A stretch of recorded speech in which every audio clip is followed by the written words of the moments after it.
Pronto. Boa noite a todos e todas. É com um imenso prazer que vamos ao segundo dia de estudos em literatura infanto-juvenil, tendo a professora Janete Oliveira conosco, do Departamento de Japonês aqui da UERJ, apresentando o trabalho intitulado Literatura Infantil Japonesa, Dinâmicas, Obras e Interfaces Fílmicas. Agradeço a todos que estão presentes, agradeço imensamente a Janete, que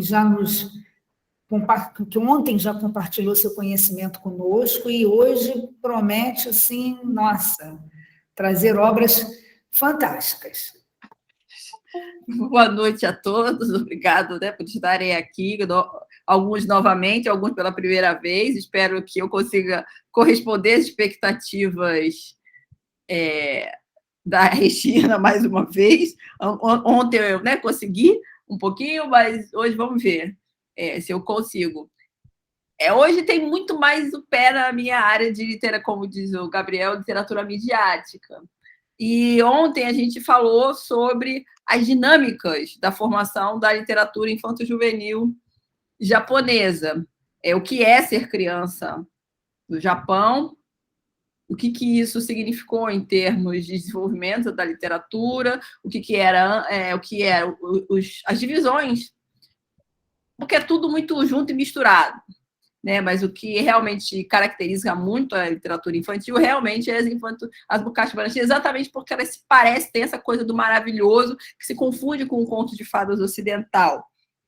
E muito mais do que a literatura infantil, digamos, comum. Mas a literatura infantil, o que é chamado de literatura infanto-juvenil, a gente pode fazer similaridade com o ocidental, é muito diversificada. E espero dar uma ideia do que é essa literatura, o que é que os escritores japoneses acham que as crianças precisam ler, e depois eu vou apresentar o meu conceito que eu pretendo trabalhar depois num outro capítulo na minha tese, sobre essa questão de o que se pensa da criança enquanto elemento da sociedade, que é muito isso no Japão, né?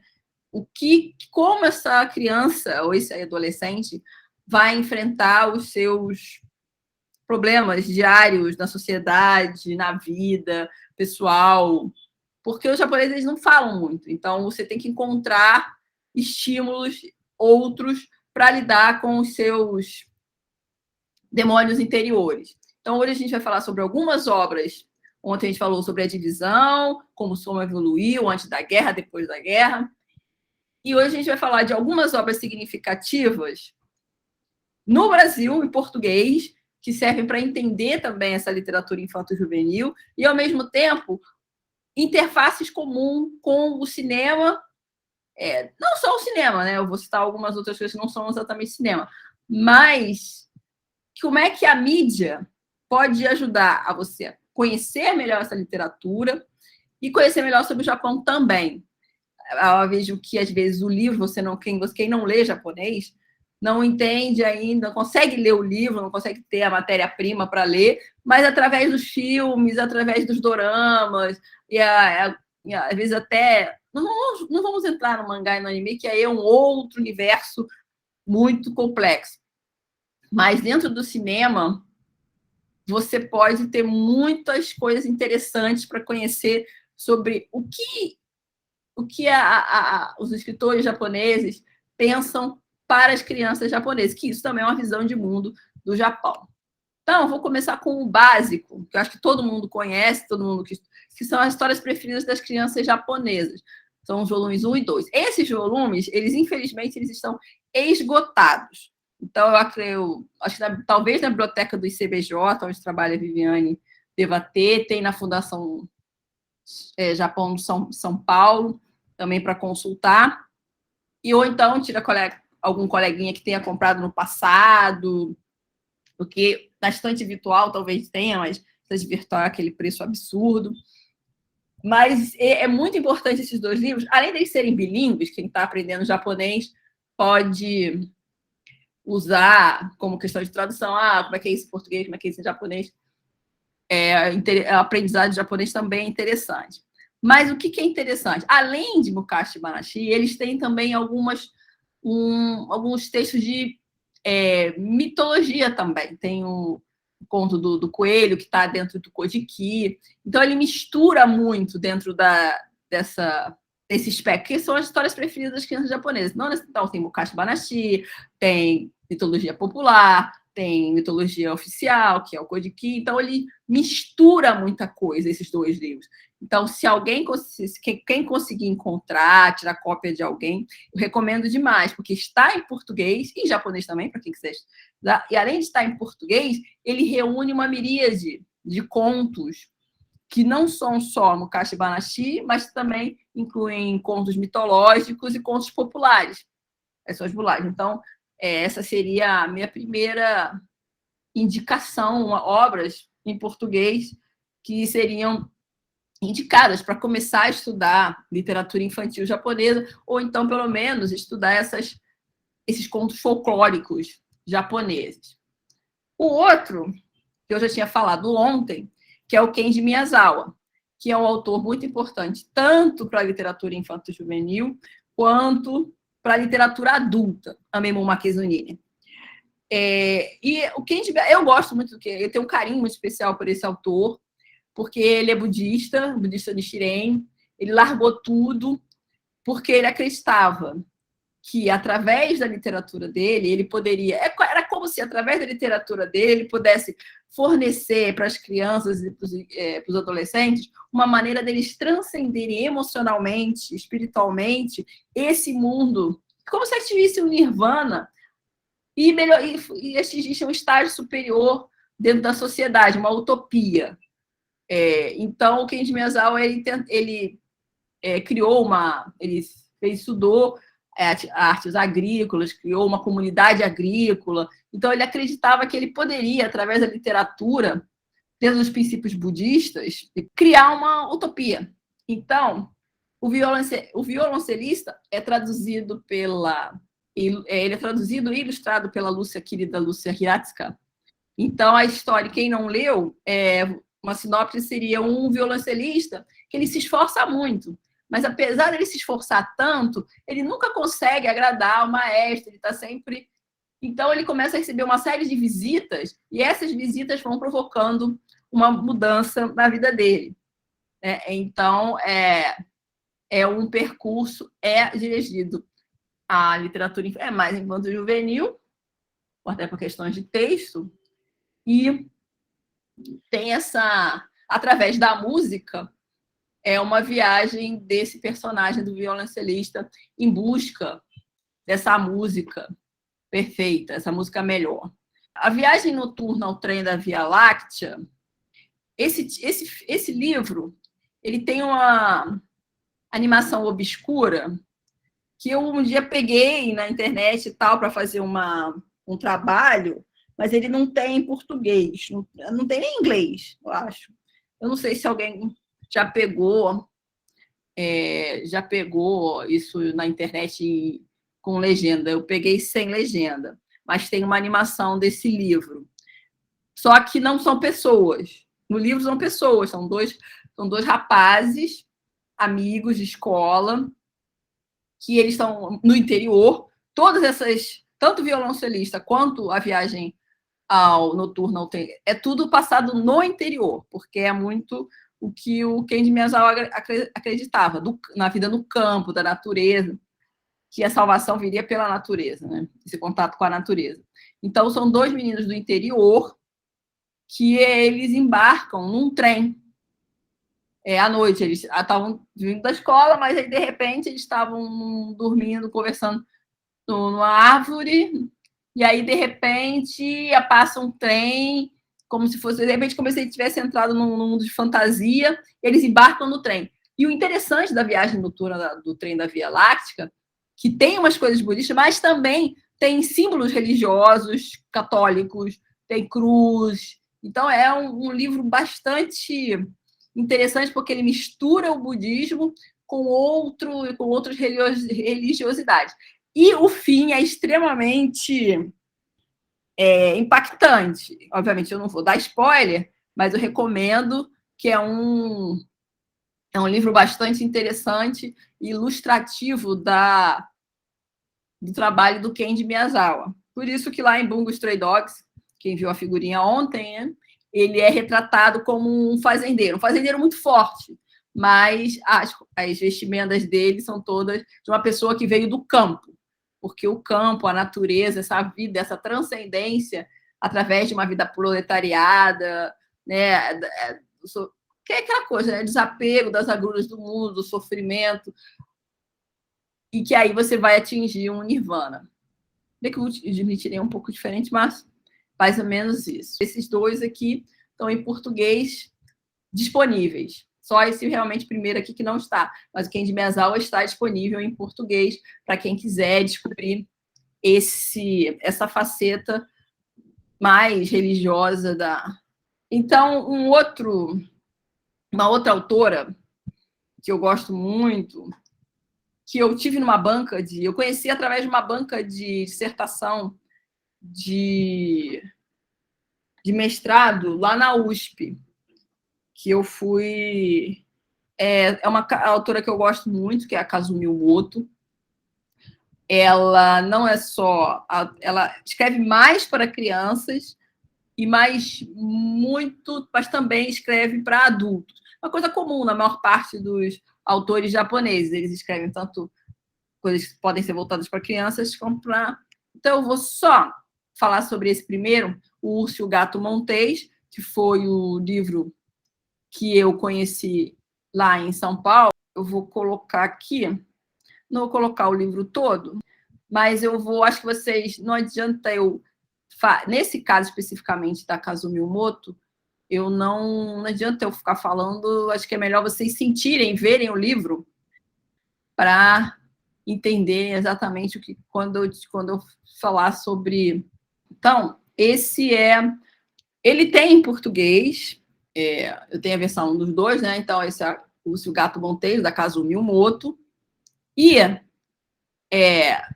só pelo tom do livro, né? Pelo tom cinza, preto, vocês já podem ver que não é que é sobre um tema meio pesado. Então já começa. Certa manhã um urso chorava. O passarinho, seu grande amigo, havia morrido. Então é um livro sobre a morte para crianças. E eu queria que vocês notassem a delicadeza, e não está com cores vivas. Então, o urso chorando pelo passarinho, sempre frases curtas. O urso cortou uma árvore do bosque e fez uma caixinha. Ele atingiu com um sumo de frutas coloridas e cobriu o fundo com pétalas de flores. Em seguida, deitou delicadamente o passarinho dentro da caixa. Não está muito nítido, né? Como se fosse aquele lápis de cera, né? O passarinho parecia estar apenas dormindo. Suas penas de cor de coral estavam macias. Seu pequeno bico preto reluzia como uma pedra preciosa de ônix. A caixinha, que, né, é só a tampinha da caixa, e aqui o passarinho. O urso recordou sua conversa com o passarinho na manhã do dia anterior. Sabe, passarinho, o urso disse, você não acha curioso que todas as manhãs sejam esta manhã? Foi assim ontem e anteontem, e amanhã teremos outra manhã, novamente depois de amanhã. E todas elas certamente serão esta manhã. Estaremos sempre nesta manhã, sempre, sempre juntos, não é? Ouvindo isso, o passarinho virou de leve o pescoço. Tem razão, urso, mas saiba que eu gosto mais da manhã de hoje do que da manhã de ontem ou da de amanhã. Aí, ainda lembrando o urso, o passarinho tem muito pouco texto, porém o passarinho não estava mais ali. Ontem, não poderia imaginar que hoje você estaria morto. O urso disse, eu não precisaria de mais nada na vida se pudesse voltar à manhã de ontem. As lágrimas corriam pelo seu rosto. Então, esse livro, ele tenta, de uma maneira bem, digamos, escalada,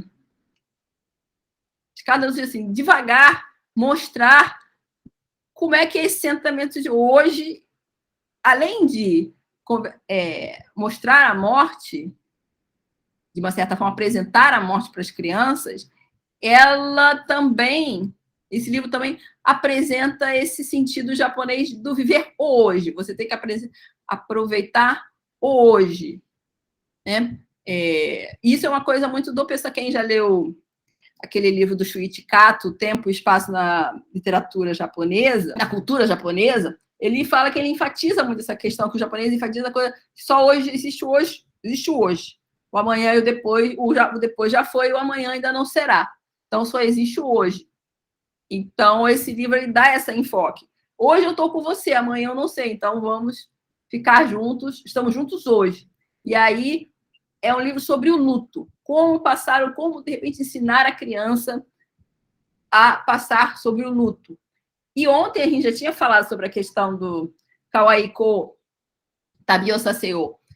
Permitir às crianças que elas tenham a própria jornada, porque elas não sabem, né? A sociedade não sabe até quando elas vão ter paz. O que elas vão fazer quando elas tiverem que se virar sozinhas? Tudo é um ensinamento de como passar sobre o luto, como você pode seguir daqui para frente. E os tons do livro já ajudam dentro. É um desenho bonito, mas, ao mesmo tempo, é uma coisa que dá um certo o tom daquela questão do luto. Os Amigos, que também é outro livro da Kazuo Miyamoto, que tem em português, que também aborda... A Kazuo Miyamoto ela tem essa temática muito forte do sobrenatural. Inclusive, o filme que eu fiz resenha outro dia foi do Kiyoshi Kurosawa, Kishibe no Tabe, que é uma viagem para a beira-mar. Mais ou menos isso seria a tradução. E que ela fala também, é um livro e um filme para adultos, mas ela volta à questão da morte, é o marido que volta da morte e que ele sai numa viagem e tal. Então, ela gosta de rodar sobre esse tema da morte para que as pessoas passem por esse momento de uma maneira mais, não suave, mas de uma maneira menos dolorida, que elas possam pensar na morte de uma maneira menos negativa. E Os Amigos têm isso também. Esse eu não tenho o livro. Então, Os Amigos conta a história de 3 meninos, que eles começam a pensar sobre a morte a partir da avó de um deles. E aí tem um senhor na vizinhança que eles falam, a gente vai observar ele morrer.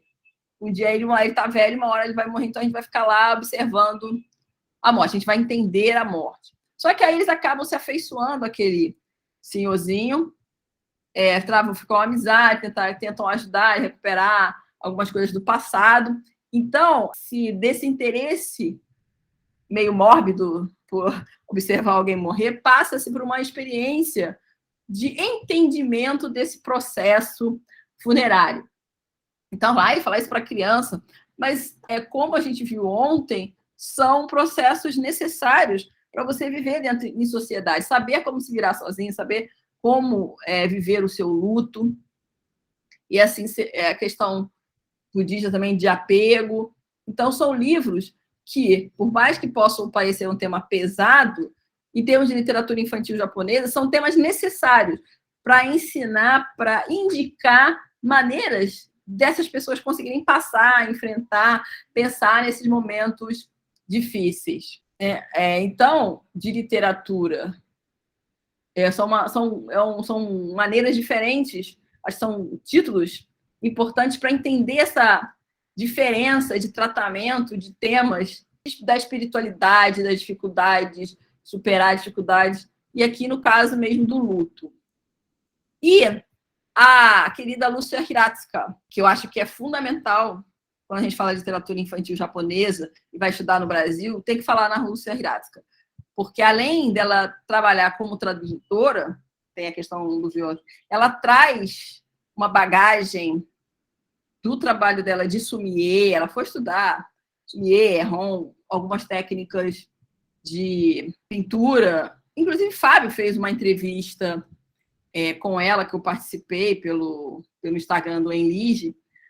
Então, acho que é fundamental, porque ela traz a bagagem dela de descendente, mas, ao mesmo tempo, ela nunca negou, muito pelo contrário, sempre enfatizou essa questão da brasilidade dela. Como é que ela trabalha essa questão da brasilidade incorporada a uma niponicidade. Niponicidade, quando eu digo niponicidade, eu digo essa característica de juntar as duas coisas da melhor maneira possível. A gente entende, você consegue entender e sensibilizar com a cultura japonesa, mas, ao mesmo tempo, também entender a cultura, essas sutilezas da cultura e da cultura japonesa e brasileira. Eu, inclusive, escrevi, assim que eu conheci bastante, eu li alguns livros da Hiratsuka, eu escrevi um texto, vou colocar a referência aqui, quem quiser, que eu escrevi algumas coisas sobre... alguém escreveu aqui que shoujo é mangá para menina, sim. Shoujo e mangá são revistas para meninas, shonen é revistas para meninos. Então, eu deixei aqui o mangá, o nome, existe um mangá chamado de Goku Shoujo, mas existe o shoujo mangá, que são mangás só para meninas. Inclusive, a professora Elisa Massai, antes da pandemia, promoveu uma exposição de shoujo mangá lá no Teatro Noel Rosa. Foi lá, teve lá no Teatro Noel Rosa durante um tempo. Mas aí eu deixei a referência do texto que eu escrevi sobre a Lúcia Hiratsuka e tentando analisar essa mistura híbrida de cores que ela coloca ao mesmo tempo que ela consegue transmitir a sutileza da cultura japonesa, ela consegue mixar isso com a cultura brasileira e dar outros tons que são bastante interessantes. Então, voltando aqui, ela tem alguns trabalhos específicos tem histórias tecidas em seda, que tem a Hachikazuki, que é a menina com o vaso na cabeça, tem Tanabata, uma versão... Tanabata tem várias versões, ela coloca uma das versões conhecidas. São três histórias, mas são todas também de Mukashi Banashi. Mukashi Banashi, que tem Ishumboshi, tem Momotaro. Então, se alguém quiser ler esses livros, essas histórias com lindas ilustrações, a Hiratsuka tem vários livros que falam dessas tradições e lendas japonesas. E ela tem esse livro, Lenda Festa no Mar e Festa no Céu. Eu coloquei invertido porque realmente o livro é invertido. Eu não sei quem já leu. Eu recomendei para Fábio. Eu não sei se ele leu, mas eu recomendei para ele ler, que é muito interessante, porque faz esse mix cultura brasileira e que não são tão diferentes.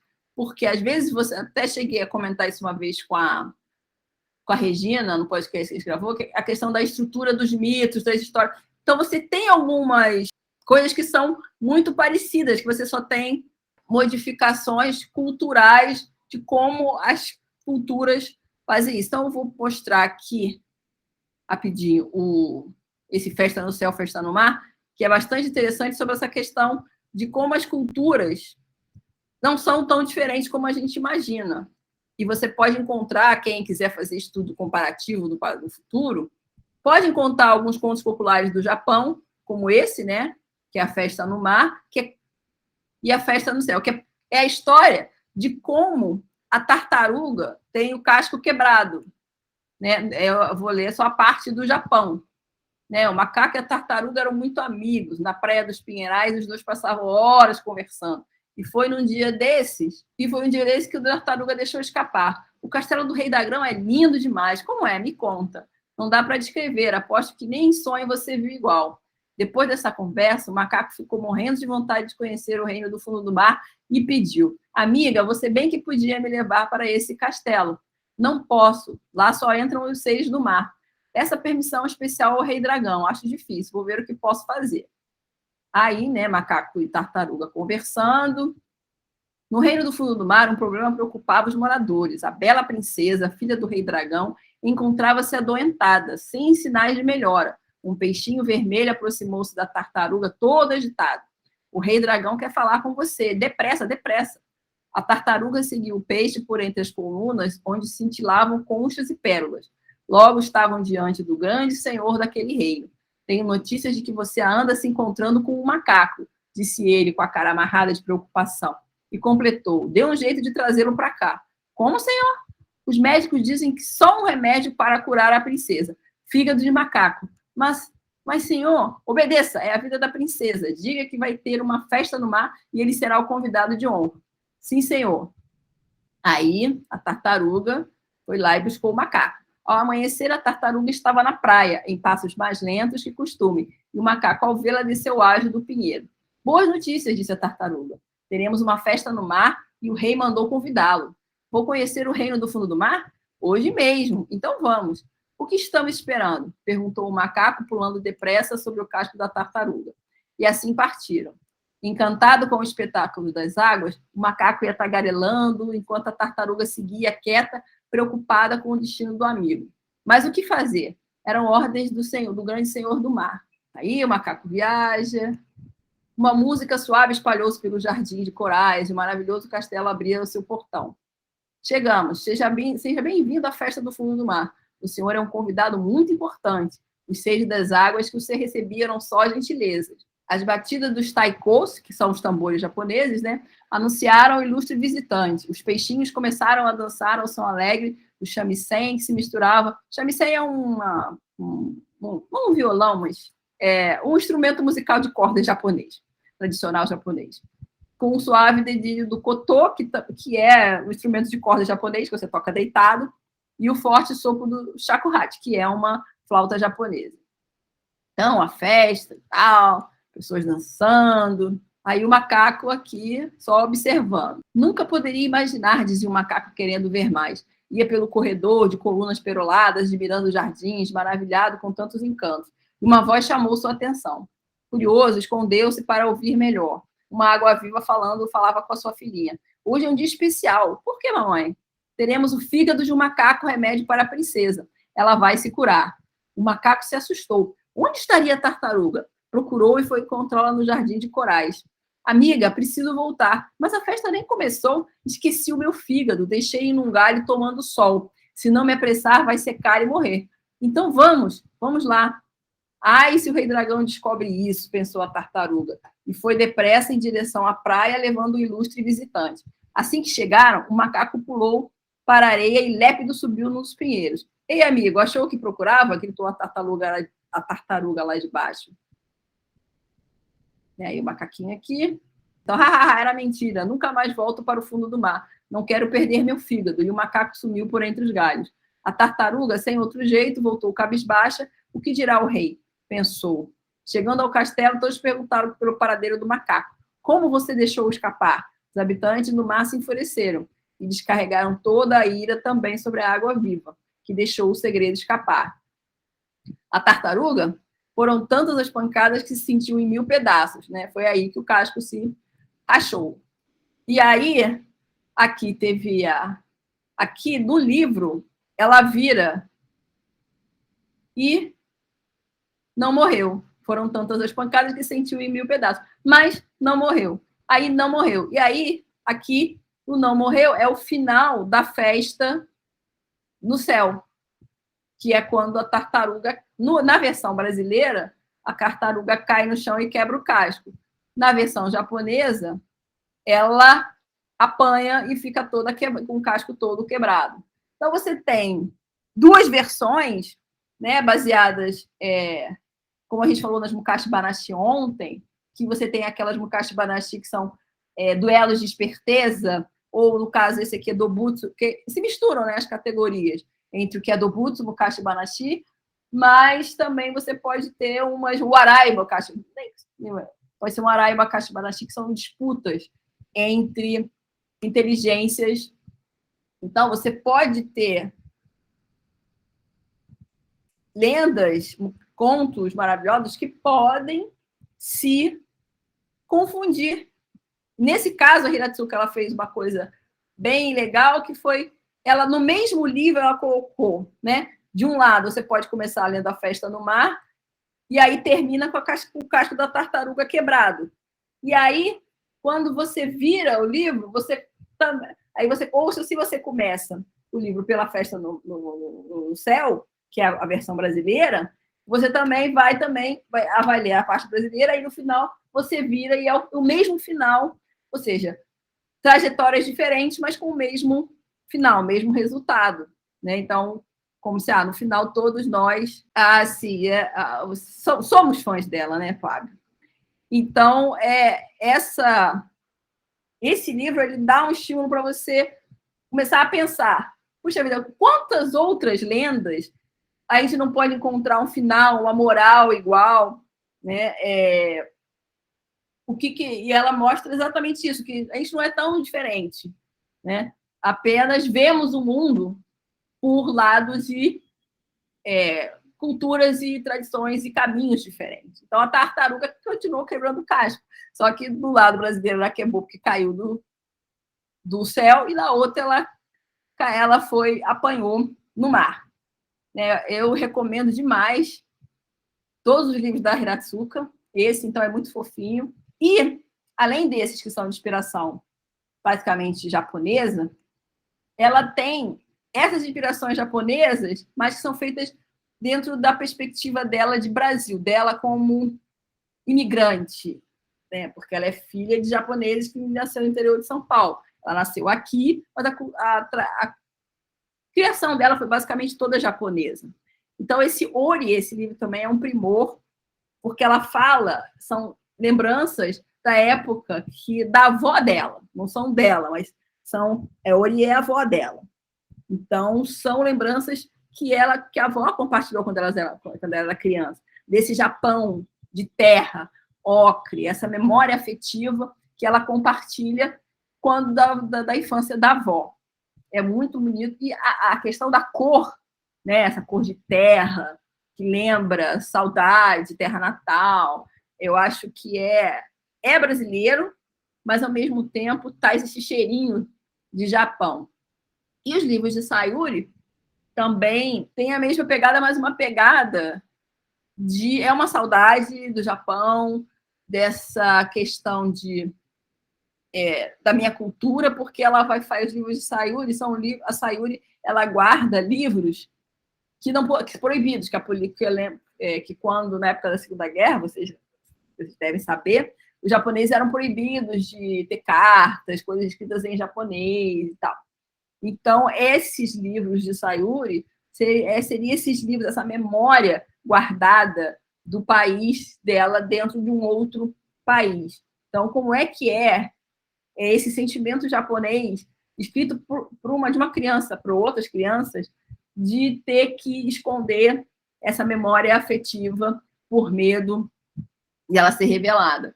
Então, os livros de Sayuri também é um livro brasileiro, mas, ao mesmo tempo, traz essa memória afetiva, traz esse ser japonês, que é muito interessante. Acho que ontem a Sevi, né, falou sobre a questão da memória familiar. Eu acho que eu falei da questão dos ancestrais, mas mais do que a questão dos ancestrais, mas é um Japão ancestral. É esse sentimento homogêneo, esse sentimento de ser uma família maior, de ser parte de um corpo que se chama Japão, que antigamente chamava Yamato.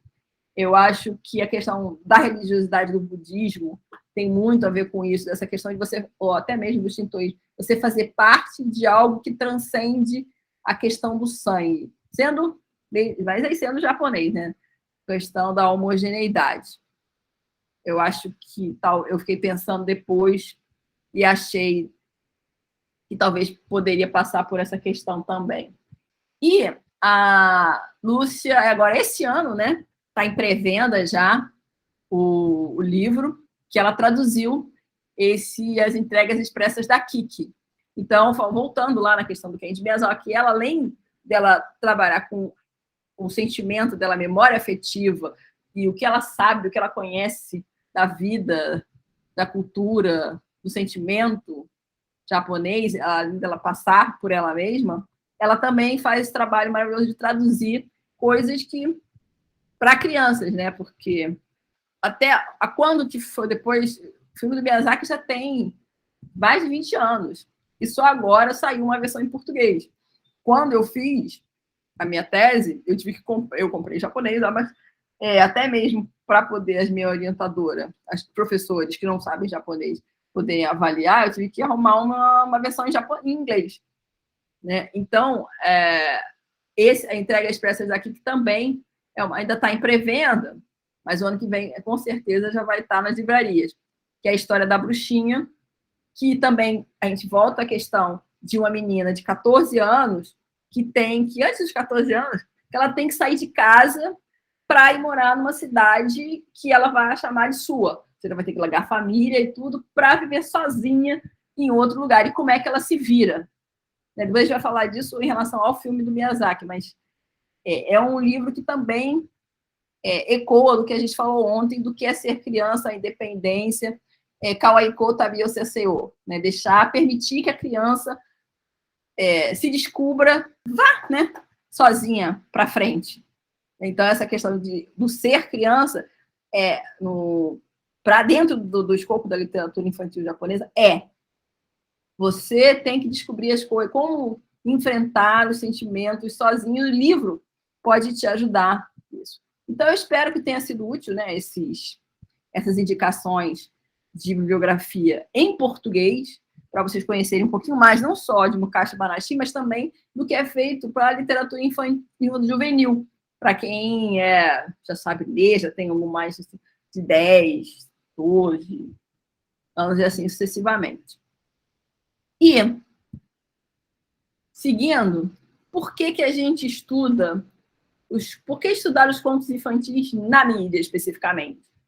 Eu vou pegar aqui as referências que eu usei, acho que foi a tese da Maria Tatar, no livro Conto de Fadas, que é uma edição comentada e ilustrada, que é bem interessante. Ela fala no início que, quer tenhamos ou não consciência disso, os contos de fada modelaram códigos de comportamento, de trajetórias, de desenvolvimento, e ao mesmo tempo em que nos forneceram termos com o que pensar sobre o que acontece em nosso mundo, que é exatamente o que esses livros tentam fazer.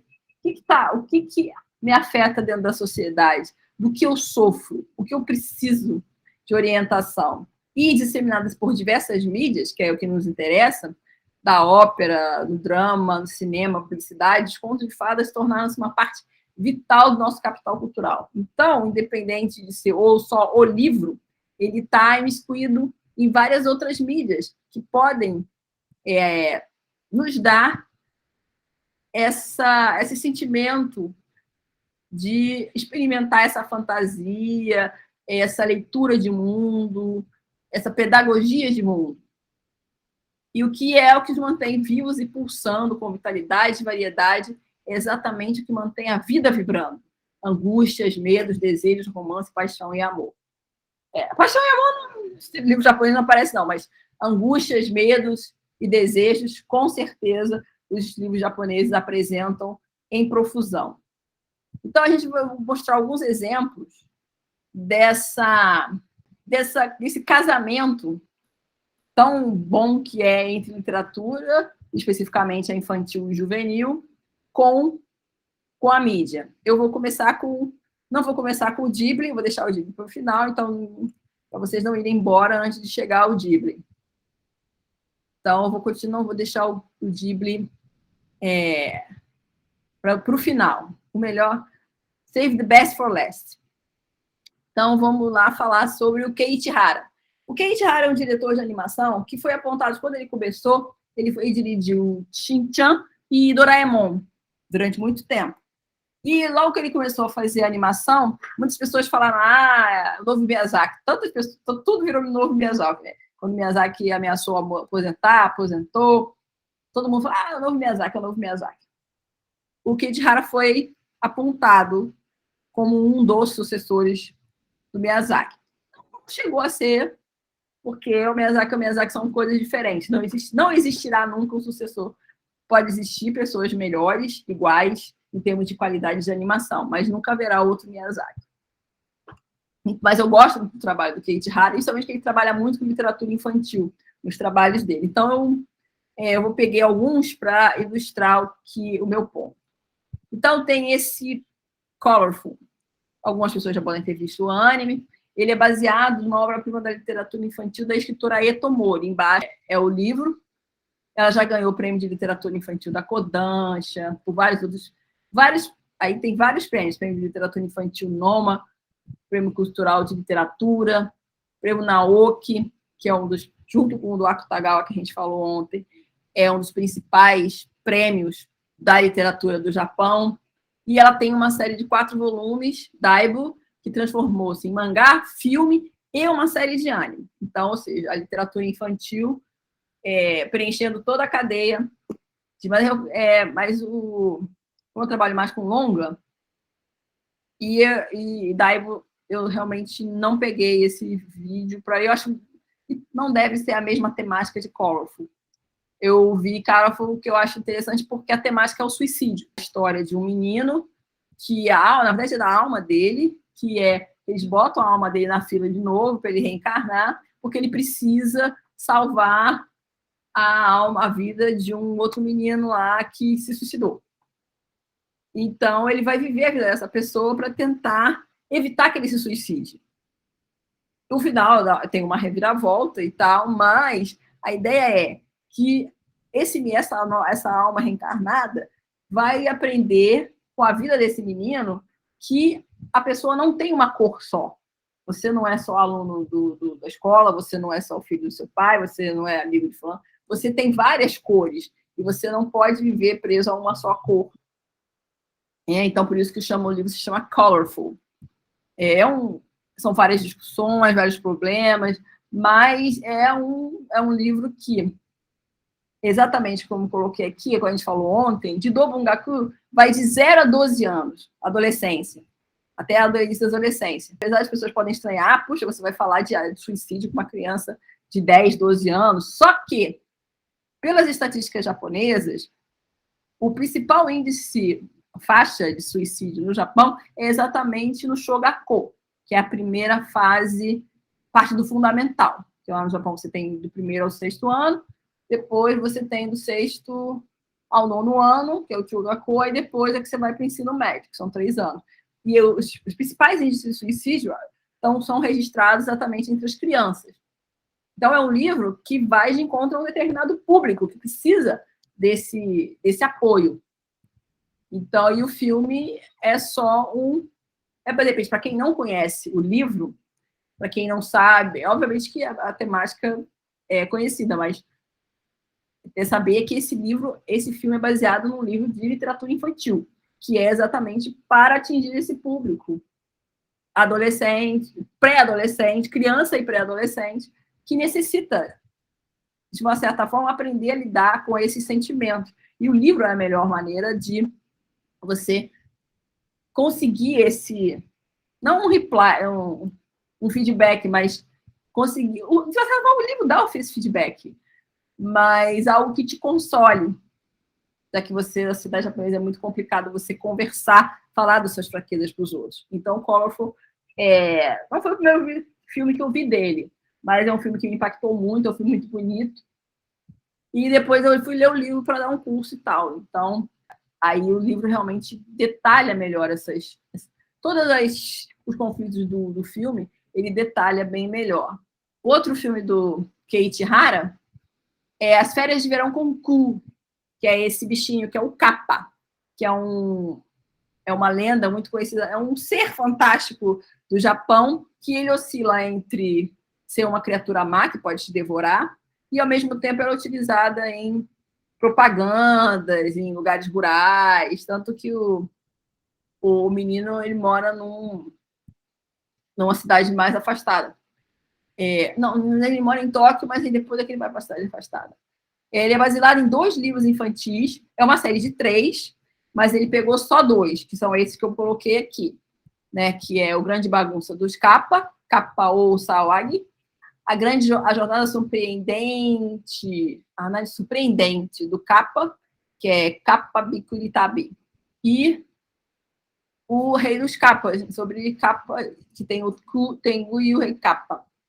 Infelizmente, o autor morreu exatamente no lançamento do filme, mas é aquela coisa de você sempre pegar, você nunca esquece as tradições do Japão e usa você dá uma releitura dessas tradições, porque o Kappa é um monstro lendário que não existe e tal. Você pega o Kappa como uma simbologia de natureza, porque ele tem um buraquinho na cabeça, você precisa colocar água ali naquela bandejinha. né? Então, ele é um capa bom, e o fato do carinho, tem o carinho do menino, que a amizade se envolve dele, mas, ao mesmo tempo, é a questão do despendimento em favor do capa. Eu vou até cortar o filme. Mas ele tem esse filme, se não me engano, tem na Amazon Prime. Não lembro, mas acho que tem esse filme. Esse filme já passou no Brasil, tem em português. Então, quem não viu, eu recomendo, que é um filme muito fofo e fala sobre essa questão da destruição da natureza, preservar as tradições. E o último filme do Keiichi Hara foi o Birthday Wonderland. Ele é assim mesmo, o nome está em Birthday Wonderland, ele está em inglês mesmo. É baseado no livro Chikashitsu Kara no Fushigi Natabi, A Estranha Jornada a Partir do Porão, de 1988, da Satiko Kashiwaba, que é uma autora também que eu acho muito fofa, que ela é a mesma de Kiri no Muko no Fushigi Damati, que inspirou o filme A Viagem de Chihiro. Depois a gente vai falar mais sobre ela. Mas isso que me chamou muito a atenção nesse filme. E a temática é muito parecida com Chihiro e com o outro livro, né? A Satiko Kashiwaba é uma prolífica escritora de fantasia para crianças e jovens, e já tem mais de 4 décadas de carreira. E ela segue a Akane, que é uma garota sem autoconfiança, meio Chihiro, né? No dia anterior ao seu aniversário, ela conhece o misterioso alquimista Hipócrates e seu aluno Pipo, que dizem estar numa missão para salvar o mundo. Juntos, eles partem do porão para Wonderland, e a Akane se encontra rotulada de salvadora de Wonderland. Tudo bem que a Chihiro não vai salvar, acaba salvando, mas não tem essa mesma coisa. Mas dá para perceber muitas semelhanças entre Alice no País das Maravilhas e a própria Chihiro. Então, essa é a coisa de crianças que são inseguras e que precisam dessa coisa. De repente, você pode fazer uma viagem fantástica e conseguir essa segurança. Então, são temas muito... Lembra muito Alice dos País das Maravilhas, que é também muito do tema do outro livro. Então, esse foi o último filme que o Keiichi Hara fez de animação, baseado num livro de literatura infantil, de fantasia. E o que o pessoal gosta, vou começar com o Isao Takahata, que faleceu, infelizmente, em 2018. O Túmulo dos Vagalumes, eu não sei se a menina Denise está aí, se ela viu o filme. O Túmulo dos Vagalumes, ele teve uma animação em 88, mas também teve um filme para TV live action em 2005, né, que até a capa está dessas 2 crianças aí. E baseia-se na história real, a história real do Akiyuki Nosaka, que escreveu o livro O Túmulo dos Vagalumes em 1967 e ganhou o prêmio Naoki, um dos 2 principais prêmios de literatura do Japão, os mais importantes, né? Junto com esse conto América de Hideki, em 68. E a imagem dos vagalumes do filme, o filme tem uma metáfora diferente, mas a ideia dos vagalumes do filme é porque é a efemeridade da vida, já que eles duram de 1 a 3 anos só. E é aquela coisa de que a base por causa da irmã dele, né, que ele não conseguiu salvar a irmã da morte na guerra. E eu não sei se vocês já viram uma foto, eu não vou botar aqui que é muito triste, que é uma coisa bem real. O Túmulo dos Vagalumes, o Isao Takahata, ele não é muito fã de fantasia. Ele prefere coisas mais realistas porque ele tem formação no realismo neo-italiano. Então, ele filmou esse filme que tem essa veia realista, que realmente coisas que aconteceram. Tem uma foto de uma criança na fila e a irmã num cestinho atrás, uma criança, né, num cesto atrás, com a cabeça viradinha assim. Aí depois a criança está dormindo. Não, a irmã dele está morta e ele está na fila para cremar a irmã que morreu na guerra. Aí eu lembro sempre, toda vez que eu vejo essa foto em algum lugar, eu lembro do Túmulo dos Vagalumes, que é isso que você não pode... Quem lê o conto também, você sente que o grande temor dele é não ter conseguido salvar, ele ter sobrevivido e a irmã ter morrido. Porque são duas são dois, o irmão mais velho e a irmã mais nova, que a guerra começa, eles perdem tudo, eles vão para uma outra casa de outro parente, assim, resumidão, assim, mas aí eles acabam morrendo, porque no filme o menino morre, né, de fome, largado lá na estação. Mas a menina, já contei o filme tudo, né, mas o filme em si, ver o filme não quer dizer nada em relação a saber o final, que eles morrem no final. Mas o processo todo é muito doloroso. E o Akio Kinosaka, ele sobrevive, mas no filme ele morre. Talvez o Takahata tenha achado que era exatamente o que ele queria, né? E o interessante é que o Akio Kinosaka, ele é conhecido por ser autor de livros infantis sobre guerra. Aliás, existe um gênero, tem mangás de guerra, tem livros de guerra, existe todo um gênero de literatura no Japão que é sobre guerra. Ele escreve... Por que escrever de guerras para crianças? Para as crianças conhecerem o horror que é a guerra. Que se as pessoas não falam, o livro vai dizer. Mas ele também é conhecido por sua preferência por material sexualmente explícito e estilo de escrita distintos, e foi comparado à prosa cômica do escritor japonês do século XVII, Ihara Saikaku. Então, você vê como é que escrever para crianças não necessariamente cria um estereótipo de escritor infantil. Não, as pessoas acham que as crianças precisam saber, mas não necessariamente infantil é pueril, né?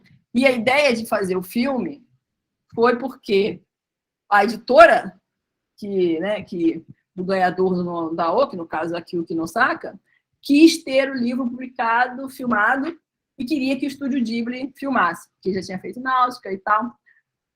Não, Náusica era um livro, é O Castelo no Céu. Náusica é lindo. Então, é um livro de infanto-juvenil, tema pesado, mas é algo que, segundo o que a gente tem visto, é algo que as crianças precisam aprender a enfrentar. Pouco. É um filme que eu amo muito, do Takahata. A ideia foi do Miyazaki, porque ele queria fazer um filme sobre Tanuki, porque tanto ele quanto o Isao Takahata são fãs desse Shigeru Sugiura, que é o autor que produzia esse mangazinho aqui, né? Em cima o cartaz do filme, e embaixo é o mangá.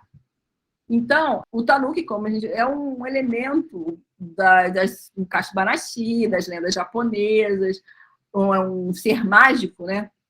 Das lendas japonesas, e ele aparece em 3 formas nesse filme, né? Então, uma versão realista do animal, quando eles estão perto dos humanos, uma antropomorfizada, que é a que essa tem no filme, no cartaz do filme, que permite uma identificação e empatia com o público, e essa do mangá do Shigeru Sugiura. Mas o que um pouco, tudo bem, ela recupera essa imagem do Tanuki, da lenda do Tanuki, de se transformar e tal, mas ele pega um mix de quase toda a história da literatura japonesa e coloca nesse filme de uma forma tão fantástica, que ele pega 2 principais contos antigos japoneses relacionados aos Tanukis, que é o Awa Tanuki Gassen, a Batalha Tanuki de Awa, e Matsuyama Sodo Happyaku Danuki, Conto do Motim em Matsuyama e os 808 Tanukis. Então, eu só vou pedir licença para ler o texto, um pedacinho do texto da resenha que eu fiz há algum tempo atrás sobre esse filme. Quem quiser, posso botar depois o link dessa resenha, porque aí eu resumo essas duas lendas aqui. Não vou resumir agora, porque fica meio longo. Então, o Tanuki usualmente é traduzido como texugo. Esse é um animal Mycterius procinoides relacionado ao guaxinim. Ele tem fama de ser dissimulado e malicioso, com poderes mágicos. É descrito como uma barriga em forma de pote e um saco escrotal grande. Em qualquer um deles pode se tocar como tambor. O Tanuki, às vezes, disfarça-se como um monge itinerante e pede ao lado dos caminhos ou rouba os pertences dos passantes, que é de um livro de shintoísmo, né? Shintoísmo, Shinkazi.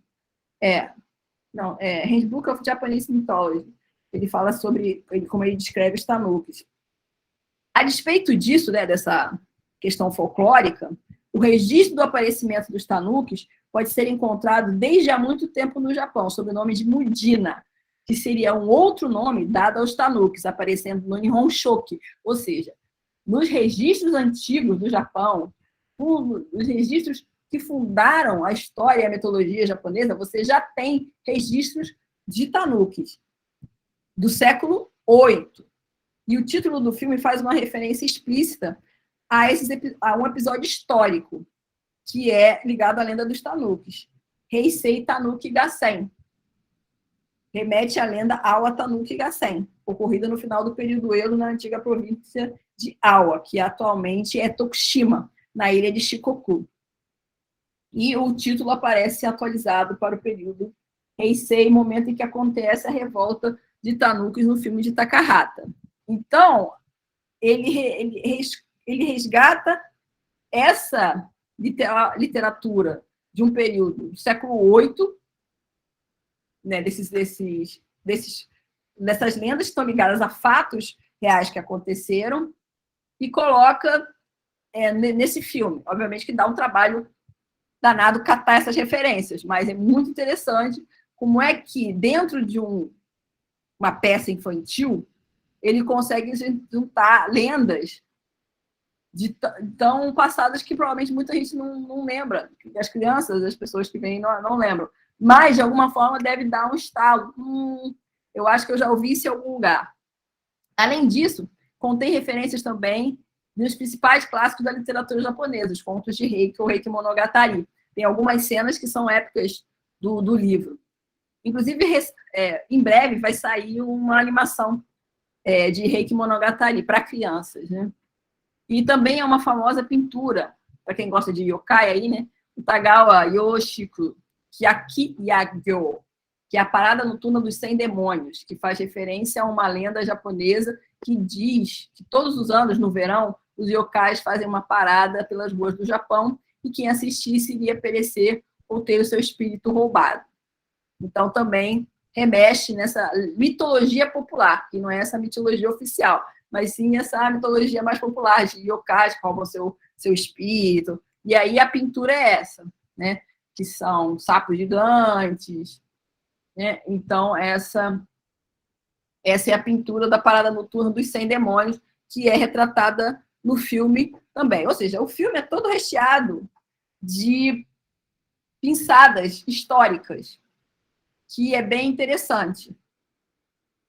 Que ele resgata lendas do folclore popular, ao mesmo tempo que ele resgata pedaços da literatura clássica japonesa que todo mundo aprende, porque para aprender língua japonesa no Japão você precisa saber linguagem clássica. E o Conto da Princesa Kaguya, que acho que todo mundo deve conhecer mais, porque é uma animação. Então, em 1977 teve um live action e em 2013 uma animação. Ou seja, é um conto que inspira tanto diretores renomados, como com Ishikawa, que foi o primeiro live action, e ele é baseado num conto popular japonês que foi escrito entre os séculos 9 e 10, que ele pode ser chamado Takenori Monogatari, ou a lenda do cortador de bambu, e às vezes também é conhecido como Kaguya Hime. Na verdade, a gente tem uma versão bem reduzida em alguns casos, porque o conto é bem grande, que inclusive o final do conto tradicional é o que conta a origem da fumacinha do Monte Fuji, né? E é considerado a primeira ficção científica japonesa, mesmo antes desse conceito existir, já que a princesa é uma alienígena. Então, o Japão tem a primeira ficção científica do mundo. E o Takahata modernizou o conto com uma princesa Kaguya mais rebelde e contestadora, né? E até mesmo a questão do traço já é um ato de rebeldia. O traço do Takahata é um ato de rebeldia já com relação... Porque ele não desenha, na verdade, né? O Takahata não desenha, ele só giria. Fechando, a gente vamos para o Miyazaki, que é o que todo mundo está querendo ouvir. O Miyazaki, ele é apaixonado pela literatura, porque desde a infância a mãe dele fazia ele ler, mas como a gente viu, antes da guerra, o antes e durante a guerra, o que você tinha era uma literatura não própria para criança, era literatura adulta, eram clássicos, coisas de pensador. Então, uma literatura muito difícil, que Miyazaki lia, mas necessariamente ele gostava. E quando ele foi para a escola, ele entrou aonde? No clube de mangás da escola. Porque, na época, a única coisa que tinha mais leve, que entendia melhor os problemas de criação da criança era o mangá. Eu lembro que o Takeshi Kitano, nasceu um pouco depois do Miyazaki, e ele dizia isso, uma vez ele apanhou da mãe, porque ele estava lendo mangá, e a mãe dizia que não servia para nada e tal, não sei o quê, que ele tinha era que estudar matemática. Então, a questão, ele entrou de clube de mangás na escola, tanto foi aí que ele começou a conhecer Shigeru Sugiura, o falecido Sanpei Shirato, que faleceu recentemente, o Osamu Tezuka e tal. E o clube de literatura infantil, depois, quando ele foi para a universidade, não tinha clube de mangá. E aí ele entrou no clube de literatura infantil. E foi aí que ele descobriu a literatura infantil como algo que tocasse essa fragilidade que ele sentia enquanto ser humano, mais do que as outras leituras difíceis. Né? Então, desde então, ele é um entusiasta da literatura infantil, tanto japonesa quanto estrangeira, ocidental. E, então, ele usa como base ou simplesmente inspiração, leve inspiração e depois ele deixa fluir. Esses filmes do Miyazaki, eu tenho vários outros, tem o Castelo Animado, tem vários outros baseados em literatura infantil. Eu só vou usar filmes que tenham inspiração em filmes livros de literatura infantil japonesa, tá? E uma coisa interessante é que, quem quiser ler esse prefácio, eu acho interessante, ele fez o prefácio do livro de esboço de desenho do Antoine Saint-Exupéry, que é para mostrar essa paixão dele pela literatura. E ele é muito apaixonado pelo Antoine Saint-Exupéry, que é a questão dos aviões e tal. E ele fez... O livro é em francês, ele fez o prefácio, mas existe a tradução em português desse livro, e, logicamente, do prefácio em português. Então, eu recomendo que mensagem enviada ao cupinzeiro. Né? Nosso belo mundo tornou-se, de fato, um cupinzeiro. No fim, prevalece a preocupação em evitar o imprevisto, os bens materiais abundam, e passa a ser difícil distinguir o essencial do dispensável. A quantidade que nos inunda falseia a qualidade de todos os campos.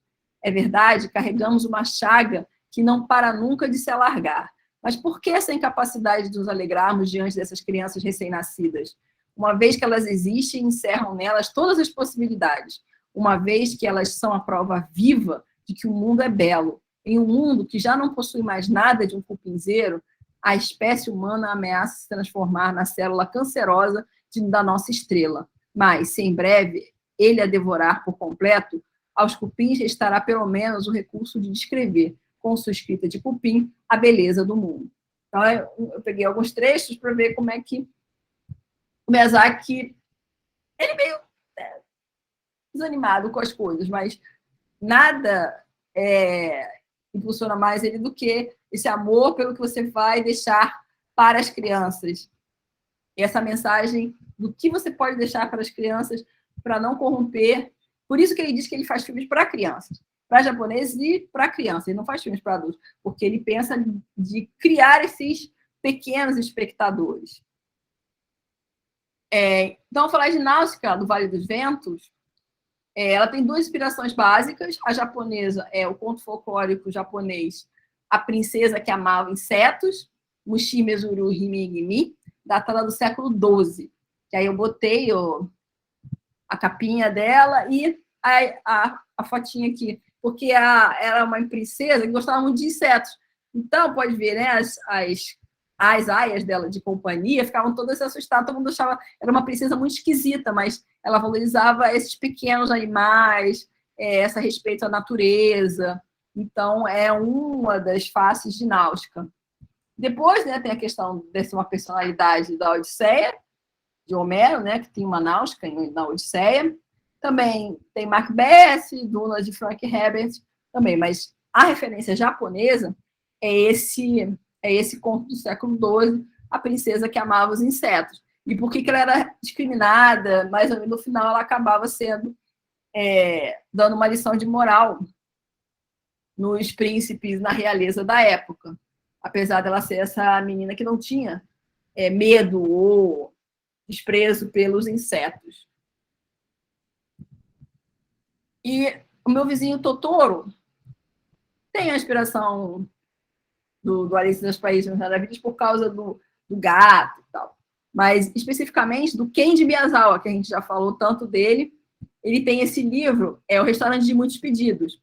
E dentro desse livro, ele tem As Bolotas e o Gato Montês, que o Gato Montês, ele convida o rapaz para encontrar com ele, que eles fizeram uma dívida, e o Gato Montês escreve, é muito bonitinho até, que o Gato Montês escreve errado, e aí o menino não consegue entender direito. Dizem que isso foi uma inspiração para o próprio Totoro também, né? Então, esse Restaurante de Muitos Pedidos entrou como influência. Não é básico, que Meu Vizinho Totoro é um filme biográfico, ele não tem inspiração, é baseado em uma obra literária. Mas esse livro, segundo relatos do Miyazaki, ele tem essa influência. Esse conto, A Bolota e o Gato Montês, tem algumas influências na constituição do Totoro. Que, na verdade, o Totoro ele começou a ser construído lá no Panda, As Aventuras do Panda, que era aquele do filme do Takahata. A estrutura física dele começou a ser construída ali. Então, aqui o Kenji Miyazawa também entrando de novo nas nossas vidas. Voltando aí, falando sobre Kiki, a gente já falou sobre a história. Essa é a capa da edição japonesa, né? É baseado no livro da Eiko Kadono, que é também uma escritora muito celebrada no Japão. E, nesse caso, o Miyazaki fez várias alterações no livro. Aqui está saindo com um volume só, que é o volume do livro. Nos Estados Unidos também saiu um volume só, que é o volume que conta basicamente a história do filme. Só que esse livro ele tem 6, são 6 volumes que eles acompanham aqui, que desde que ela saiu de casa até o amadurecimento dela, toda a vida dela como bruxa, né? Mas aí só está saindo a edição. Acho que a pessoa só vai se interessar mesmo. Uma pena que só saia um volume, porque a história toda é muito fofa. Mas o pessoal não, né, só vai ter interesse sobre a história que estava no livro, que é um pouco decepcionante, mas faz parte. Então, ele brigou muito com a Eiko Kadono. Ele fez várias alterações e o projeto 4 foi abortado, mas não foi. E aí, depois, em 2014, saiu um live action sobre o qual a Eiko Kadono ela mesma fez a supervisão de tudo e tal. E aí não deu muito certo. Não foi muito bem na bilheteria, porque dizem, na época, pesquisas disseram que, na verdade, as pessoas já tinham a animação muito marcada na mente, né? Então, não aceitaram muito um live action muito diferente do que o Hayao Miyazaki tinha feito. Então, o Hayao Miyazaki meio que estragou o live action da Eiko Kadono.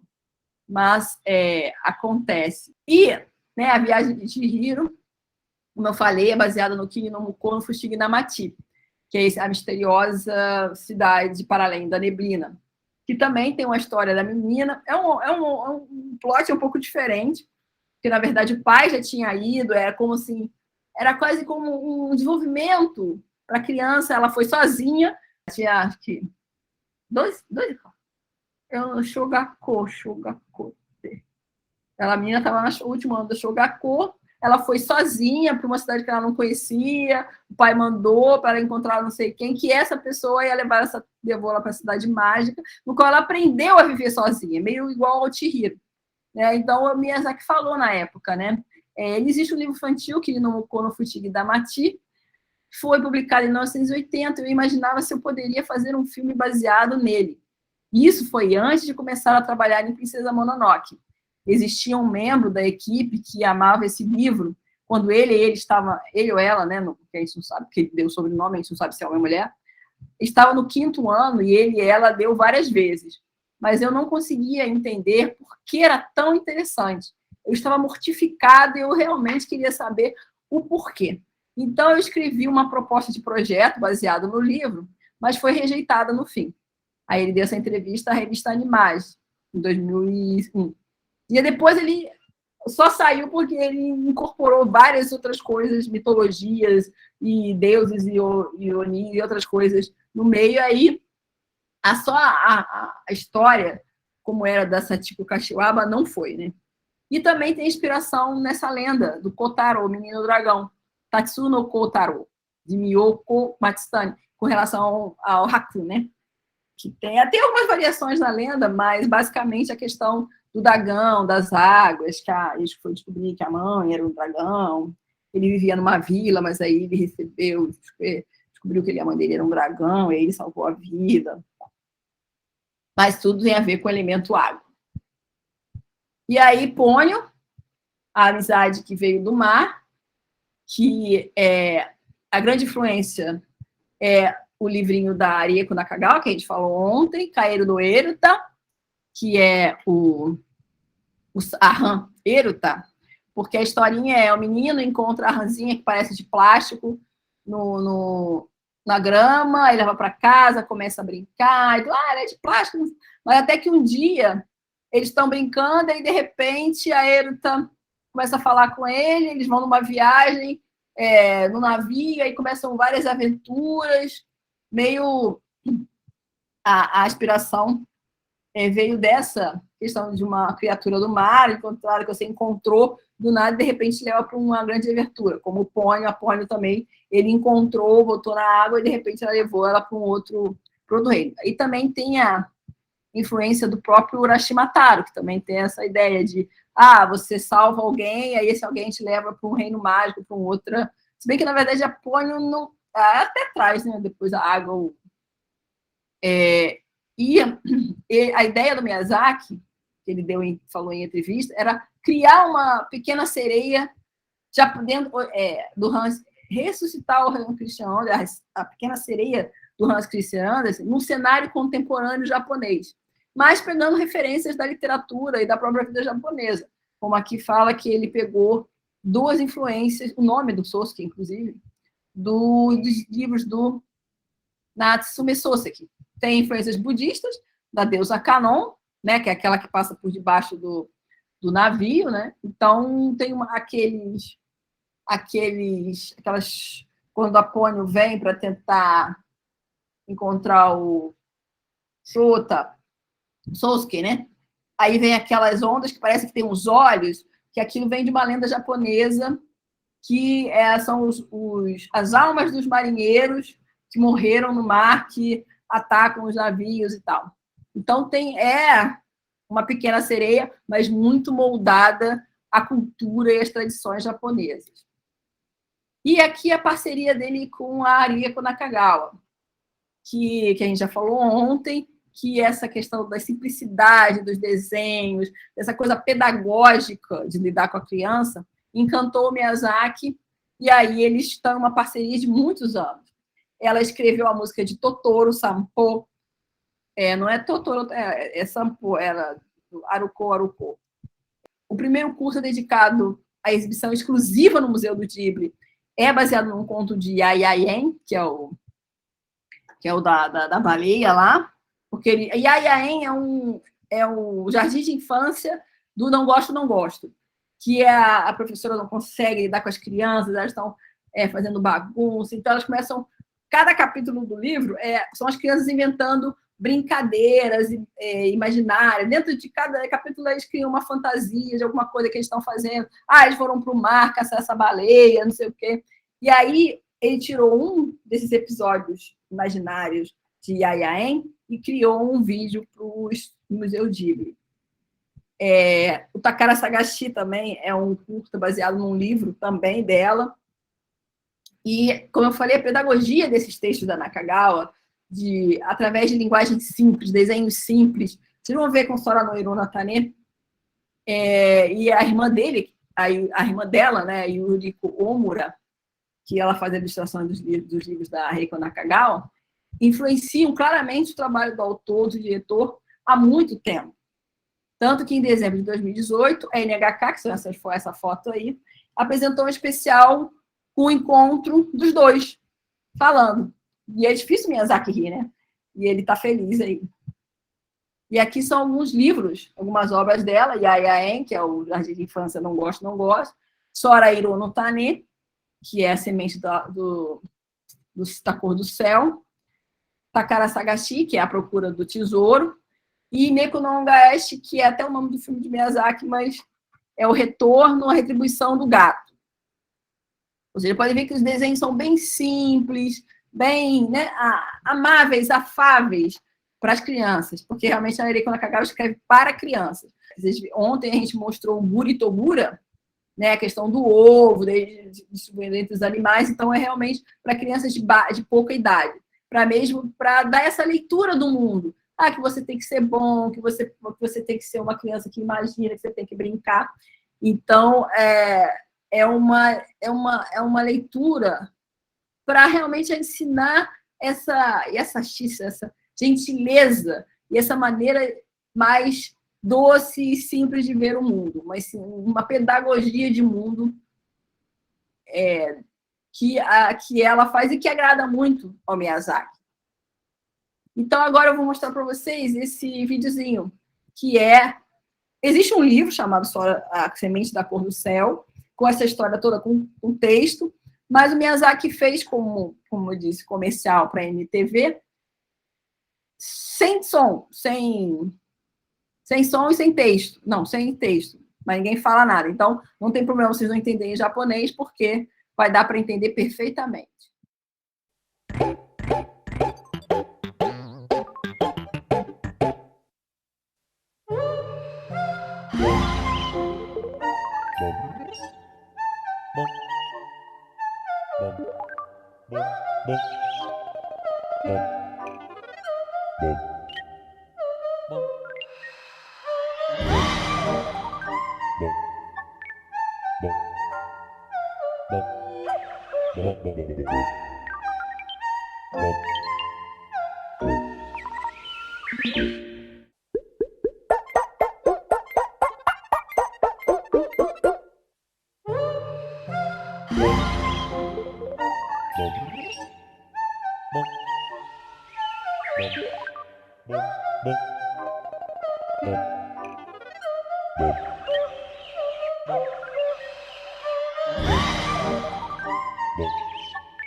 Bom, esse foi o comercial, né, da Derronter, dos 40 anos da Derronter que ele fez.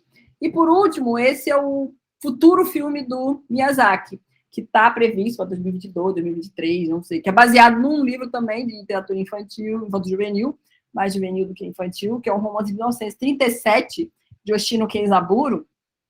A história segue a vida de um jovem chamado Junichi Honda, apaixonado de copeiro, e seu tio trata de como o jovem lida com o crescimento espiritual, pobreza e experiência geral como seres humanos. Está em produção pelo estúdio Ghibli, como pode ver, essa é a capa do livro, cheio de marcas de prêmio. Então, é um outro livro que vai refletir sobre a sociedade, sobre a realidade, e tentar ensinar, consolar as pessoas que passam pela dificuldade, e ensinar como elas estão por essa, elas podem passar por essa dificuldade. Então, esse não sei. Vamos ver se o Miyazaki resiste até terminar. Mas está em produção. E aí não vai ser... E aí, eu vou ver se... Acho que dá um tempinho para a gente ver se... Algumas pessoas já devem ter visto esse documentário. Eu separei um trechinho final sobre essa coisa de que, para quê? O que inspira? O que faz essa máquina de fantasia, de narrativas japonesas, pelo menos no caso do Miyazaki, funcionar? Eu acho que muita gente também, um dos outros diretores também funcionam da mesma maneira. É um documentário da época que ele estava fazendo Vidas ao Vento, e o Takahata ainda estava vivo, terminando o Kaguya Hime.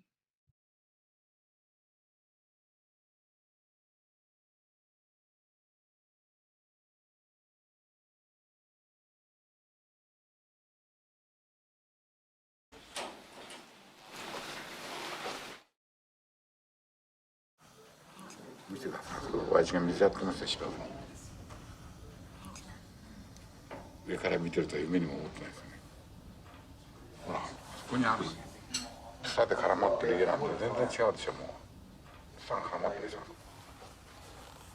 この屋根からね、その右の屋根から隣の屋根に飛び移って駆け抜けて、その緑色の壁があるでしょ、緑と青っぽい、そのところに飛びついて配管をよじ登ってですね、屋根の上を走ってさらに向こうのビルに行くっていうのをアニメーションでやったら面白いでしょ。それで電線の上歩けたら向こう側にも行けるはずなんですよ。もう上から見ると本当に全部むき出しにいろんなものが見えるんですよ。ブロック塀の上を走り抜けることできるはずなんですよ。そうやっただけでね、つまんない街だと思ってるとかとんでもない映画の舞台になるんですよ。そうやって見ると結構面白いでしょ。面白いんですよ。はるか向こうまで行けそうな気がするよね。行けんじゃないかな。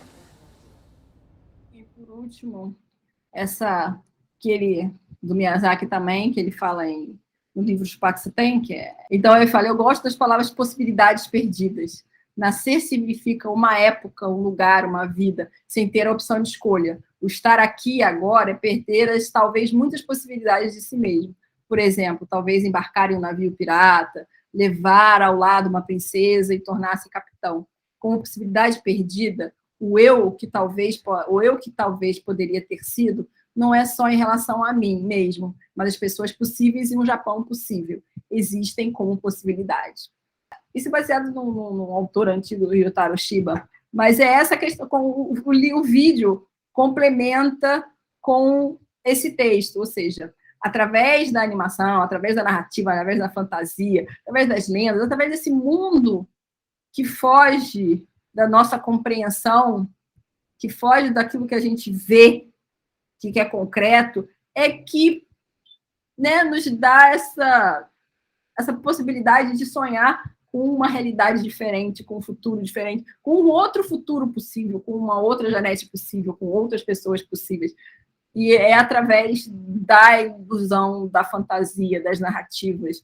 E eu acho que o Japão nos proporciona outras maneiras de encarar a sociedade, porque, por questões de filosofia, por questões de toda a trajetória que a gente meio que acompanhou um pouco, obviamente em 2 dias não dá para entender muito isso aqui do Japão, mas por toda a trajetória que o Japão tem, essa ideia da imperfeição, que você está sempre tendo que corrigir seu curso, que você não é perfeito, que você tem que estar sempre lendo o mundo de uma maneira mais, não crítica, mas ter essa leitura de um outro Japão possível, de um outro, como o Theo Colorful, né, do livro. Você tem que ter outras coisas, você tem que ter várias leituras de mundo, ler literatura infantil japonesa, a própria literatura japonesa em si, aumenta essas possibilidades, aumenta essas narrativas de vida que você pode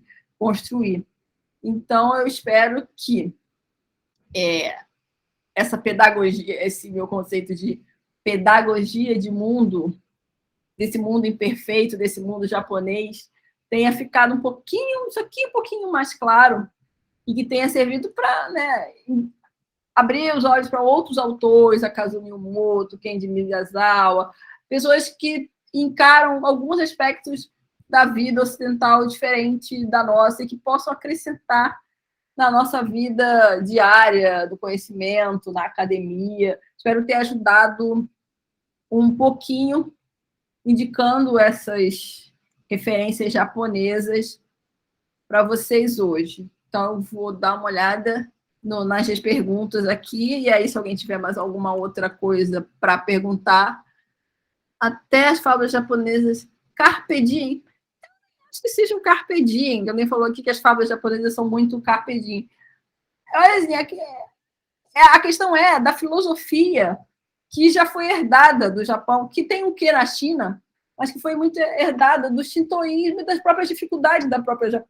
Porque hoje você pode ter comida, amanhã eu acho que essa noção de que você tem que viver hoje tem muito a ver também de que amanhã não existe e que você tem o que comer hoje, mas amanhã você pode não ter. Lembrando que ontem eu falei que o Japão está num lugar geográfico, você tem tufão, terremoto, você tem 4 estações muito definidas, então você tem o inverno, você tem que juntar comida antes. Se não tiver, é aquele cigarro e formiguinha. Se você não juntar a comida para o inverno, você vai morrer. Então, essa coisa... E a gente, no Ocidente, talvez a gente não tenha muito essa percepção, com exceção de alguns lugares específicos, de que você só tem o hoje. O amanhã você não sabe se você vai ter o que comer. Talvez hoje em dia a gente até, uma boa parte da população, esteja sentindo isso na pele, mas eu acho que tem muita formação da cultura japonesa em relação a isso, de você construir essa coisa ali na Ásia. Não, existia um nomadismo muito grande, então você andava à procura de comida, à procura de água.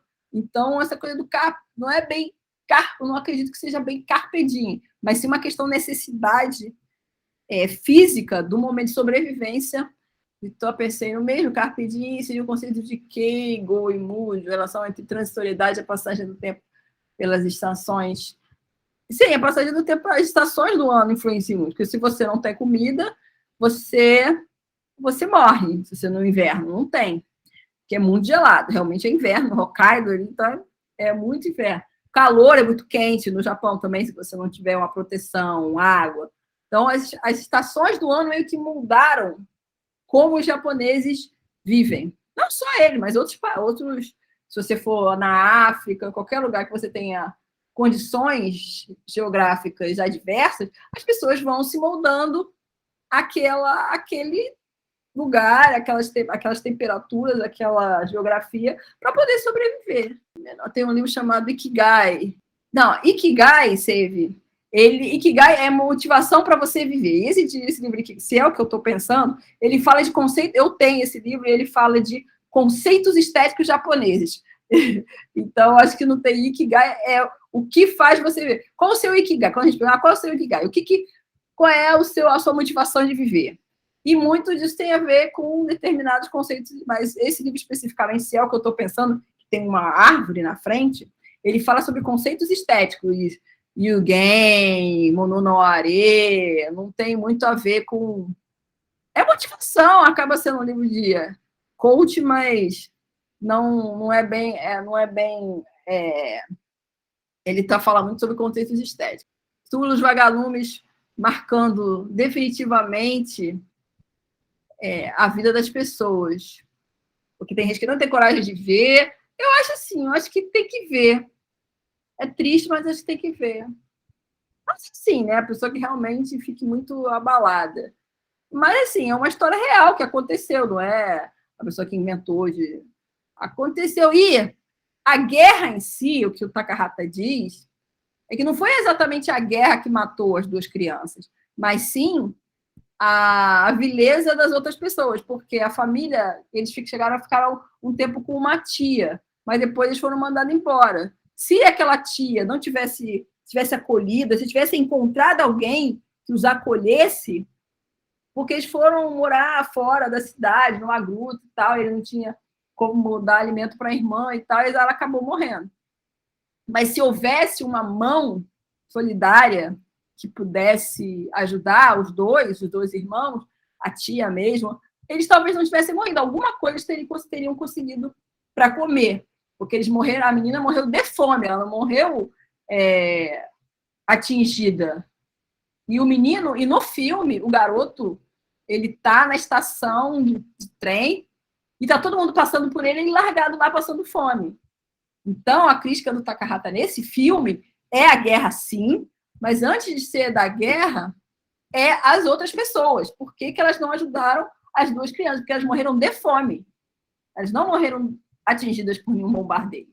Eu já li uma entrevista dele falando que a grande crítica é a guerra, sim, mas é a essa coisa real de que quando não é com você, você deixa para lá. Ah, eu estou salvo da guerra, então é eles que se dão, eles que se virem. Eu me virei, então. Então, acho que a grande questão do Takahata... O Túmulo dos Vagalumes, ele não tem... Não tinha, por causa da questão de licenciamento, porque o Túmulo dos Vagalumes, por questão por causa da editora e tal, não sei se ainda tem. Mas acho que não tem mais... O médico, inclusive, esse médico aí que a Elisa falou que aparece o médico e tal, não sei o quê, é o Takahata. Ele foi representado no filme por esse médico aí. Então, aparentemente não tem nenhuma pergunta, Regina. Você quer me perguntar alguma coisa? Eu queria comentar, Janete. Primeiro, né, nossa, que palestra maravilhosa. Algumas coisas assim que me chamam muita atenção é o que você destacou como tema pesado, né? Estava aqui pensando, nossa, isso dá um trabalho de pesquisa, porque aqui até no Congresso nós tivemos Ana Margarida Ramos, né, que fala do que a nomenclatura dela de temas fraturantes, exatamente esses temas que abordam morte. A gente tem a Lígia Bojunga também, que é um livro que fala sobre o suicídio, fome, abandono, né? Esses temas pesados, esses temas difíceis. E a diferença de perspectiva, né? Quer dizer, enquanto no Brasil essa coleção, conta para mim, está tentando amenizar, diluir todos esses sentimentos, né, que apontam para situações difíceis da própria vida, você traz um Japão que mostra isso para as crianças, né, como uma forma de fortalecê-las. É isso, assim, entendi de forma correta, Janete? Isso, mas é que isso faz link com o que a gente falou ontem, né? Porque você não sabe quando o que as crianças vão enfrentar no seu dia a dia e até quando elas vão contar com seus pais. E se aí haverá paz para que aquelas escolas possam contar. Lembrando que, como eu disse, o Japão passou por muitas guerras, uma questão de orfandade muito grande, e mesmo hoje a questão de paternidade e maternidade como você tem os filhos, mesmo se você for uma família tradicional, você tem o pai, sai para trabalhar, a mãe fica em casa e a criança vai para a escola. Normalmente as escolas são integrais. Então a criança sai de manhã, volta à tarde, final da tarde, e depois às vezes tem curso, uma coisa. Então não existe essa coisa de você ficar o dia inteiro com seu pai. Você tem que passar um posto de fora de casa. E adolescente, que eu trabalhei numa escola de nível médio, eles chegam cedo na escola. Aí, assim, até as 3 horas eles têm aula. Depois das 3 horas, eles têm as atividades extracurriculares, que são os bukatsu, os tênis, ikebana, várias atividades. Dependendo de for esporte, eles ficam na escola até 7, 8, 9 horas da noite. Se sábado e domingo tem competição, eles treinam sábado para competir no domingo. Ou seja, eles passam a semana toda na escola. E quem não tem esportes, sai da escola às 5 e pouco. E às vezes vai para um preparatório para a universidade. Ou então vai fazer outro curso. Ou então vai para... Então, ou seja, você sai de manhã, você chega de noite. Então, essa coisa de você tem que aprender a se virar sozinho. A grande ideia é você não ter um apego muito grande a outras pessoas, porque você pode se ver sozinho a qualquer momento. Porque isso vem talvez uma tradição da guerra mesmo, né? Se você vê filmes de guerra, que você vê as pessoas sozinhas. Tem um filme que eu nunca esqueço, de Zatoichi, que é um filme do Takeshi Kitano, que ele atua como Zatoichi, que é um espadachim cego. Ou seja, período Edo. Edo, Ka. Não, acho que é antes do Edo, não. que era a época das guerras e tal. A família das crianças foi dizimada, morta por brigas, né, de uma gangue Yakuza, e aí as crianças ficaram sozinhas. Era uma irmã maior, mais novinha, talvez 7, 8 anos, e a outra menor, com uns 5 anos. Mas ele tinha feições assim afeminadas. Aí o que eles fizeram para sobreviver? O menininho mais novo, que acabou se prostituindo, às vezes, porque eles estavam sem pai, sem família, sem nada. Como é que eles iam fazer para sobreviver? Então, é uma coisa, tipo, a gente tem que... É a questão de sobrevivência. Tudo bem que isso já tem mais de 100 anos, mas eu acho que fica, né? Hoje em dia, nem tanto, que a sociedade japonesa é bem abastada. Mas, mesmo assim, você pode se ver sozinho, do nada. Porque depois que você casa, cada trabalho, se você perde o emprego, por algum motivo, você fica sozinho, porque se você não tiver dinheiro, a sua família vai te abandonar. Quem viu, tem o pessoal de Goku Shoujo, tem um episódio de Goku Shoujo que foi meio isso, que a família, aconteceu um cara, ele foi acusado, o professor, numa escola, ele foi acusado de um assédio e tal, ele foi mandado embora. E aí, como ele não tinha mais emprego, e aí todo mundo ficou achando que estava uma má reputação, né? Aí a mãe e a filha foram embora. Aí a filha pediu para vingar da pessoa que tinha acusado o pai dela injustamente por assédio. Tem outro filme também. O Gabriel levantou a mão. Fala, Gabriel. Na própria terceira temporada da Jigoku Shoujo, a Yuzuki, né, acontece isso. O pai dela é motorista de ônibus, bate o ônibus e a empresa culpa ele. Quando ele morre, a família não recebe o seguro, né, do emprego. E aí a mãe dela começa a pedir comida. E a mãe dela fica doente e tenta matar ela porque ela sabe que vai morrer e a filha vai ficar sozinha porque ninguém vai ajudar, porque a família foi culpada de ter assassinado todo mundo que estava no ônibus, mas na verdade foi falha mecânica. E aí a própria mãe, né, fica desamparada porque não recebe dinheiro, ela não trabalhava, a menina pequena, e ninguém da comunidade ajudava. Acontece. Tem um filme chamado Soredema Boku e Atenai, mesmo assim não foi eu que fiz, que o rapaz foi acusado de assédio no trem. E aí ficou aquela coisa, não foi, ele acabou sendo preso, e aí demorou 5 anos para provar a inocência dele. Só que aí, quando ele saiu, a vida dele estava acabada, porque, né, ele ficou com um estigma de já perdido emprego, tinha perdido tudo, e, ou seja, ficou sozinho. Então, eu acho que é sempre uma prevenção, essa coisa de, nós somos muito otimistas, né, mas o japonês é muito mais realista. Eu posso ficar sozinho a qualquer momento. Então, eu tenho que estar preparado para esse momento. A vida não é perfeita, a vida é imperfeita, e eu tenho que estar vivendo o meu hoje, porque amanhã eu não sei. É estranho, né? Porque você tem, sim, hoje você tem alguém, amanhã você pode não ter, mas a ideia de cooperação, de acolhimento, né? Nossa. Sim, é uma questão comunitária.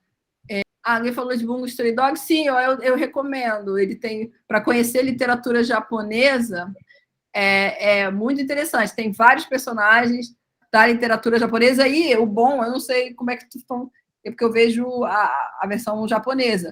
Então, vem os trechos das obras literárias em japonês. Não devem ter traduzido, né? Não sei, porque tradução também de literatura japonesa é um negócio complexo. Sim, existe a comunidade.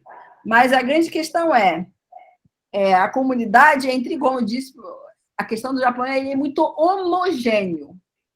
Então, a partir do momento que existe essa homogeneidade de comportamentos, de pensamentos, ok. A partir do momento que você trai a comunidade de alguma maneira, a comunidade acha que você traiu, sim. Porque em todos os casos que eu falei, as pessoas foram acusadas pela justiça de alguma coisa, ou seja, ele traiu a comunidade. Aí pronto.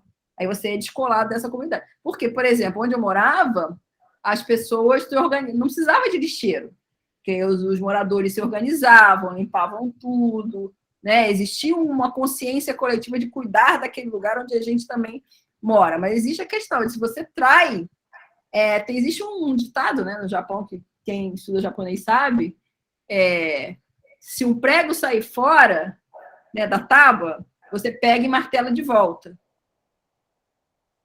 Então, é complicado. Ou seja, exatamente... Existe tem um texto num livro meu, que eu dou aula, que fala não só do Japão, mas acho que na Ásia o pensamento é muito assim. Porque talvez, exatamente como eu falei, pelas condições geográficas, existe essa coisa de todo mundo estar junto para conseguir sobreviver junto. Se algum se desgarra, pode botar o resto do grupo em perigo. Então, acho que talvez isso seja um pensamento muito arraigado de que a coletividade se protege. Se você deixa os fios escaparem, a comunidade fica fraca e você perde força. Era uma comunidade nômade, não sei se era na Indonésia, que eles não dizem obrigado, porque o fato de você estar junto é exatamente para manter a sobrevivência. Agora, eu não lembro se é na Indonésia isso, do texto que eu li, mas existe dentro da história cultural de uma população da Ásia, que eles não dizem que não existe a palavra obrigado na língua, porque essa questão do obrigado não existe no sentido desse sentido, mas sim porque todo mundo está junto, é porque todo mundo quer sobreviver junto, então você não agradece. Então, a questão da Ásia e do pensamento asiático é um negócio complicado de você entender. Eu acredito que seja muito isso, de você viver em comunidade para se proteger e para ter a sobrevivência. A partir do momento que alguns fios soltos vão saindo, o pensamento de que isso pode enfraquecer a sua sociedade é forte, que não é só no Japão, em outros países, em outras áreas da Ásia também. Muito interessante, Nanete. E aí, voltando para a literatura, quer dizer, uma literatura que vai reforçar esses valores, inclusive trabalhando a questão da morte, né, as dificuldades.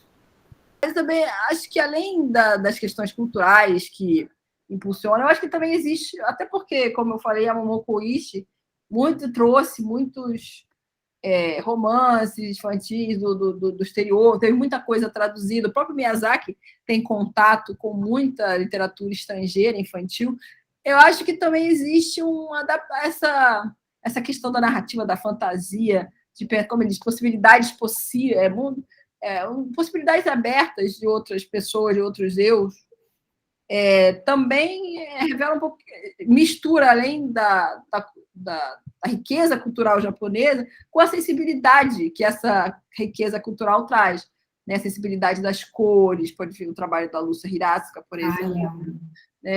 Então, essa coisa do minimalismo, você falar muito com poucas coisas. Então, eu acho que a literatura infantil também, além de dar essa pedagogia de mundo, para esse mundo japonês que você precisa enfrentar, ele também traz essa sutileza da arte, da cultura japonesa nas obras, nas ilustrações, né? Acho que contribui muito para a nossa visão de mundo. Ver alguma coisa diferente para comparar e pensar. E também para se entreter também, né? Que tem coisas muito legais. Tem sim. Qual o seu livro, Janete? Você tem livro também, Regina? Perguntando aqui se você tem livro. Denise, eu publiquei um ano passado falando de contos de fadas, ele está disponível na publicação Dialogartes, basta você colocar Dialogartes, da UERJ, né?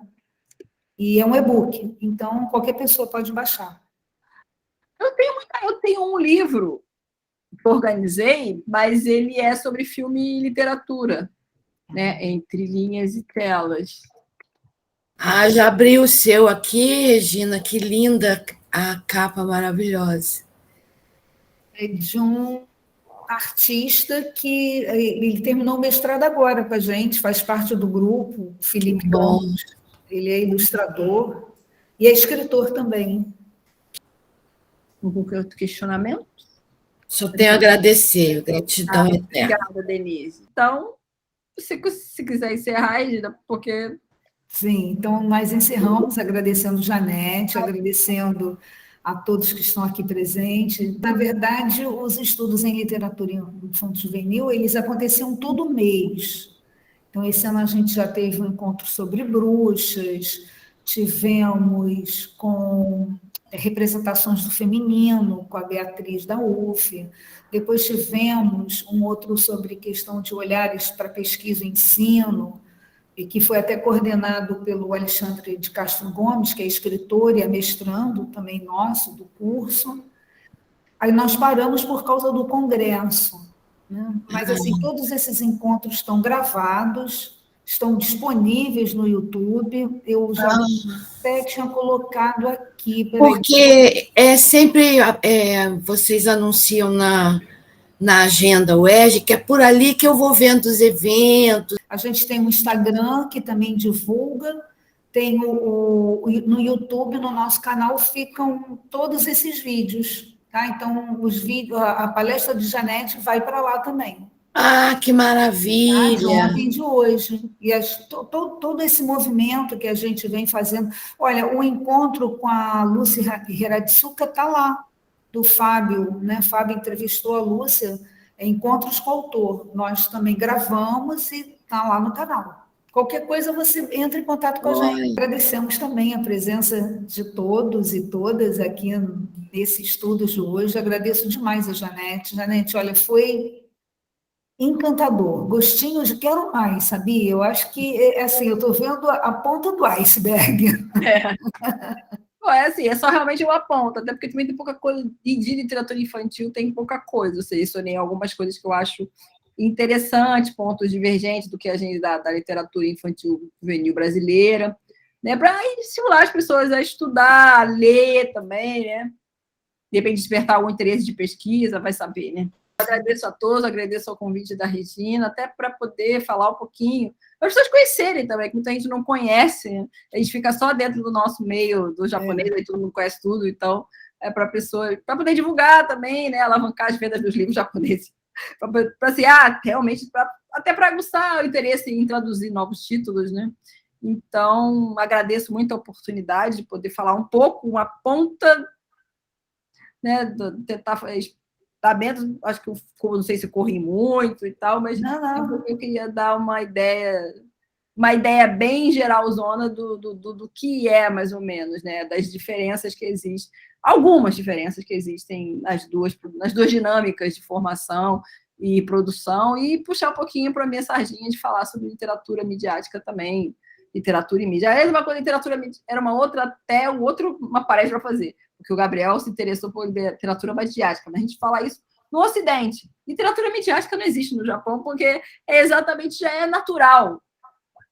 Transitar entre as mídias, livros, filme, TV, anime, é muito normal para eles, assim, é uma coisa quase que natural. Então, literatura midiática, ainda existe um preconceito com essa questão da imagem, mais do lado de cá do que do lado de lá. Interessante. Muito legal. Enquanto você estava falando, eu vi que vários filmes estão, inclusive, disponíveis na Netflix. Isso. Acesso é bem fácil, né? Quem não pode ler o livro, vê o filme. É verdade. Né? Bom, Janete, muito obrigada. Obrigada mesmo. Eu espero que você volte, quem sabe, né? A próxima palestra seja sobre a sua pesquisa, né? Agradeço demais, espero que as pessoas tenham gostado e fiquem aí para os outros eventos do Enlige, fora da literatura japonesa, ver tudo. Literatura infantil é muito importante. Infanto-juvenil é uma parte da gente, a gente tem como jogar fora. Não. Gente, então, muito obrigada.